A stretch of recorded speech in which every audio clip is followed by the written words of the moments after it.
Hello everyone, this is John in Santiago. Welcome to my home. I want to send greetings to all of my friends in the Australian Friends of the Camino and all of the pilgrim friends that I've met from Australia over the years. It's been a very difficult 2 years for us, and I know that you've been unable to travel, as have a lot of pilgrims. However, here in Santiago, things are getting better.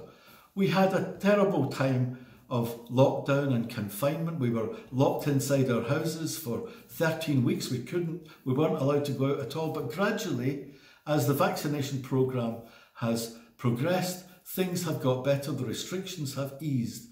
In September this year, some 37,465 pilgrims arrived in Santiago. That's only 18% less than in 2019. In August, you couldn't get a bed in Santiago. The place was teeming with tourists and with pilgrims. Now the infection rates of COVID have plummeted. Hospital beds are empty. There's 90% capacity with COVID beds in ICUs in the hospitals, and significantly here in Galicia, over 9.5 people in every 10 have been doubly vaccinated. So the Camino is coming back to life as we always knew that it would. And I thought this morning, in sending you greetings in this holy year, we would go for a walk to see some scenes that I'm sure you will remember very dearly, and that once again you will see when you return to Santiago. So here we are at the Puerta del Camino. I'm sure you'll recognise that, pilgrimages our Caminos start with a feeling of excitement, and they certainly end with a feeling of excitement. You remember walking down the Rua San Pedro and seeing the old city of Santiago in front of you, and the feeling of mounting excitement, walking with your friends. You know you'll be going home soon, but first you've got to experience coming to the end of the Camino, no matter how long or how short, at the Cathedral of Santiago. And that's where we're going to go now, as we cross over this road into the old city of Santiago. And of course, the Camino itself is a World Heritage Site, but did you know that the old town of Santiago, as we're walking into right now, past the sign that says Puerta del Camino, is itself a site, a UNESCO site of outstanding universal value. It's quite remarkable. And as we go up here, I'm reminded from the Puerta del Camino, I'm reminded that Santiago in the Middle Ages had defensive walls all the way around. They were built in the 9th century and then destroyed. And in the 11th century, the Archbishop of the day had another wall built around the city of almost 2 kilometres in length. Each of the routes came in by one of the gates in these defensive walls. We've just come in by the Puerta del Camino, where the gate through which the Camino Francés enters the old town. The Camino Inglés that we'll come to in a wee while comes in by the Puerta do Pena from the north, from Coruña and from Ferrol on the coast. The Camino Portugués comes in by the Puerta Facheiras, down past the Alameda. Those you have walked in the tree-lined avenue, and you cross over just like we did a minute ago into the old town. The Puerta da Mamoa, the route from the south, the Via de la Plata coming up from Seville, enters by there, and from the Plaza Obradoiro that we're going to, in the top right hand corner, the route to Finisterre leaves by the Puerta do Trinidad. Santiago de Compostela is the capital of northwest Spain's Galicia region. It's a university town. You might be surprised to find that it's got less than 100,000, 96,000 inhabitants, although of course it gets several million tourists annually, plus all of the pilgrims. Walking into Santiago this holy year, a holy year is when the Feast of St. James falls on a Sunday. This happens every 5, 6 or 11 years. The last holy year was 11 years ago.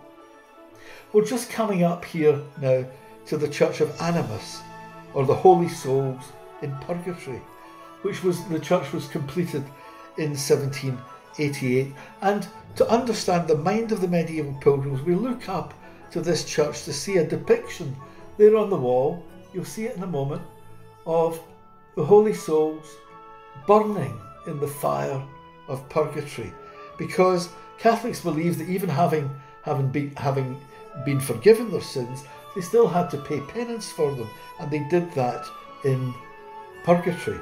The first Compostela Jubilee year was established by Pope Calixtus in 1126, and he established that in a holy year you could get a plenary indulgence, whereas if you did certain things, went to confession, went to mass and so forth, you were released from purgatory. It's quite remarkable that in 2019, 347,500 pilgrims registered at the Pilgrims Office. It was expected that this year, in 2021, there would be in excess of 500,000 and some 12 million visitors.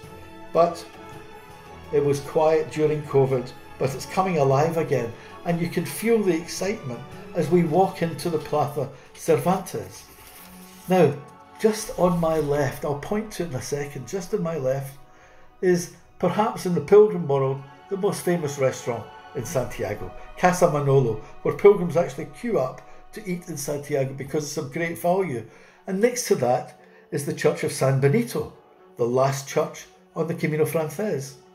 And if we turn around, the Plaza Cervantes, it's named after Cervantes, of course, the medieval author Miguel de Cervantes. We're passing his statue, who is held to be the greatest writer in the Spanish language. We proceed down the Rua Atabacharia. It's named like that because of the artisan workshops which produce jewellery from atabache, or we would call it jet, a black gemstone formed from coal. This is still one of the traditional crafts in Santiago, and nowadays there's a great movement to try and keep these traditional crafts alive. And we're walking down now. This will be very familiar to you. The brass arrows are on the ground. You can see the pilgrims sometimes bewildered, saying, how do we get to the cathedral? But before that, of course, we're walking down the Camino Frances as it enters the city, and then just at this next corner that I'm coming to, the Camino Inglés joins. It comes all the way from Coruña. The people have sailed there, and the gate is just along, used to be just along from where I'm pointing at the Porta do Pena. And we carry on down past the souvenir shops and the jewellery shops. And it's remarkably quiet. It's quite early in the morning when I'm doing this to show you what it's like. But Santiago has been very, very, very busy indeed. And just along here, you'll see that man waving to me. Funnily enough, that's a bar that I go to. Now, just at this, on the left-hand side at this shop, you'll see the jet jewellery that's made by hand and crafted and carved. It's quite expensive, but it really is the great symbol of the artisan crafts here in Santiago. And we go down, you'll see many people wearing masks and some not. Visitors not wearing masks, but the local people wearing masks. People are still being very, very careful in Spain. The rule is you've got to wear a mask inside a shop, so everybody carries one. But if you're outside and you can maintain a distance of at least 1.5 metres from another person, it's not obligatory to wear a mask. So we enter into the Plaza Inmaculada. And here on the right-hand side is the Hospederia San Martin Pinario. It's the seminary San Martin Pinario, still used as a seminary, although 1/3 of it, the third at the bottom there, has now been turned into a hotel. It's been providing a welcome for pilgrims who visit the tomb of St James since the end of the 16th century. It's the largest building in Galicia and one of the largest in all of Spain. Ahead, in front of me there, is the Patho of Gelmírez. Gelmírez was the archbishop who really put Santiago on the map. He popularised the pilgrimage. And I'm just showing you the name of the road. It's named after Atabacharia and was very famous as the traditional entrance of the pilgrims from the Camino Frances. And there's more jewellery there being shown. And as we go down, the white building is the present mansion of the Archbishop of Santiago, and to the left of that is the entrance to the cathedral, which for many years was the pilgrim entrance before the Portico de la Gloria opened up the great stairs at the front of the cathedral in 1188, through the arch with the bagpiper there to welcome us, and into the Plaza Obradoiro. Let's just feel the excitement that we all felt as we heard the bagpipes and we knew that the end was coming.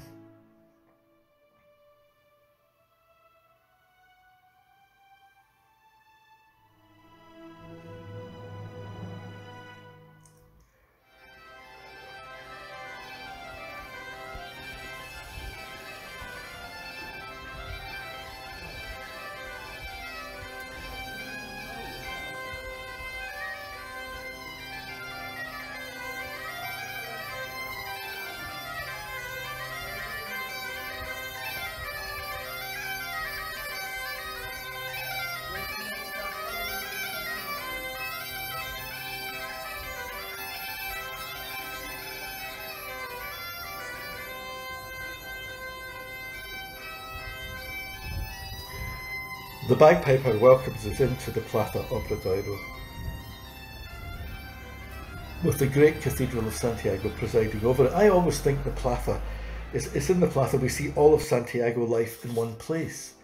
On the left, I'll just point it out to you, if I can avoid this tourist train knocking me down, it's just starting off. So on the left, no sorry, it's on the right, is the Parador, the oldest hotel in the world. It's not a five-star hotel. It started off in 1499 and was constructed on the orders of the Catholic kings to provide a hospital for pilgrims.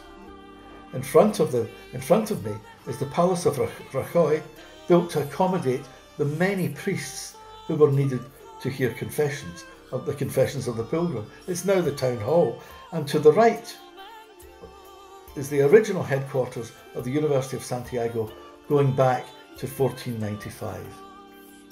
Of course, the square is dominated by the great Cathedral of Santiago, which is the destination of all pilgrims who walk the Camino.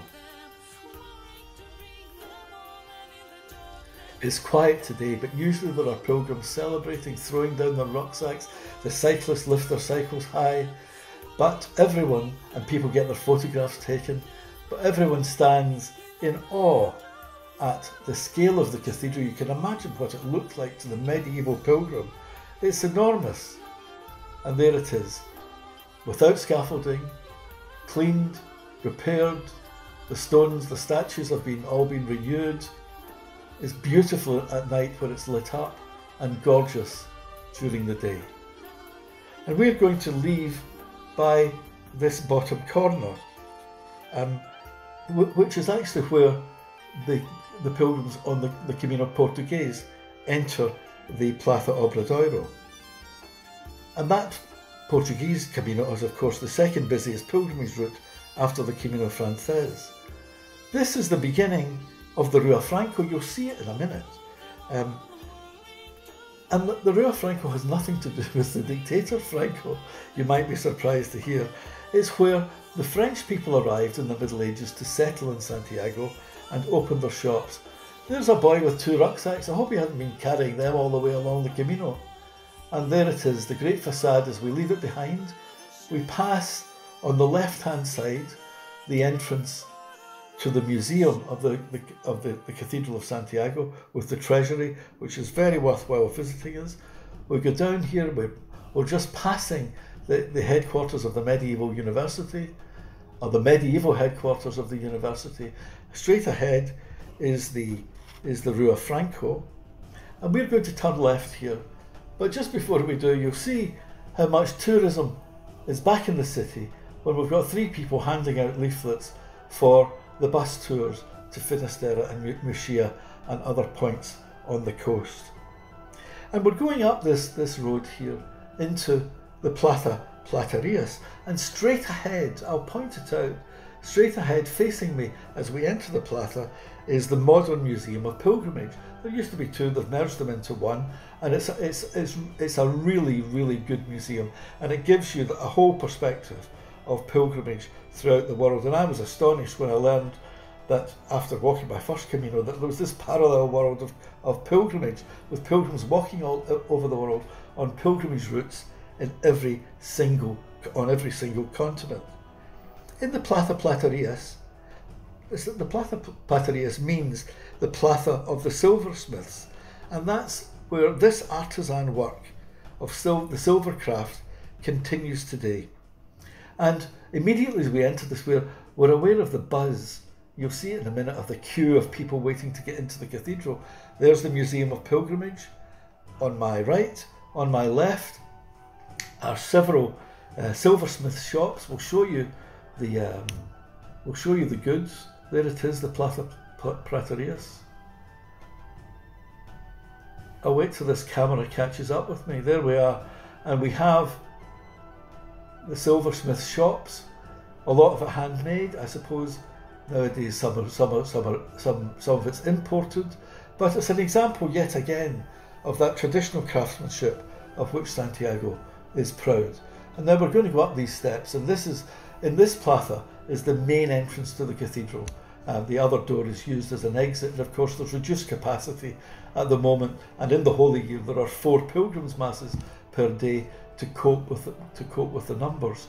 And you'll see the length of the queue now. We're in October, when numbers are lower than they ever were before in the year, but the queue is still long. People have been waiting a couple of hours to get into the pilgrim mass. Early in the year they were talking about 3 or 4 hour waits in the queue. And there are 2 queues, as you'll see, because immediately as I break my way through this queue, you'll see another queue just over there. That's the cathedral shop on my left hand side, and in front of me is the queue of people wanting to go through the holy door. This is the special door, which is bricked up at the conclusion of every holy year, and it's left sealed until the following year, and it's considered to be very auspicious to walk through the holy door. So as we get close, you'll see it. You'll probably recognize this from visits to Santiago, but if you weren't here in a holy year, it would be closed and bricked up, and the gates would be closed. I'm wondering what people would say if I went to the front of this queue and tried to skip the queue. Spanish people don't like that at all. But there's the entrance to the holy door. We'll go through so you can see the degree to which the cathedral has been cleaned and the stonework restored to its original condition.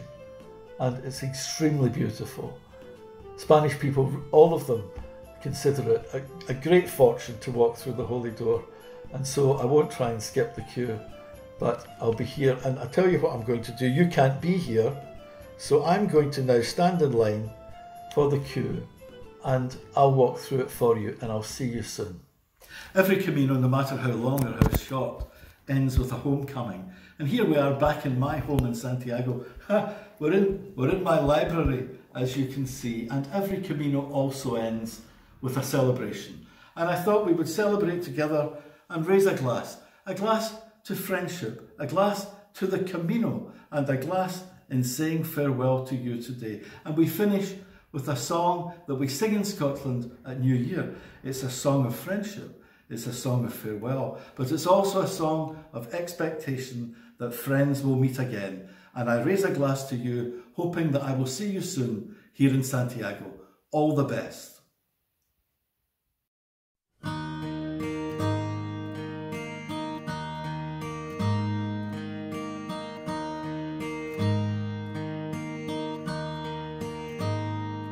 Should old acquaintance be forgot and never brought to mind?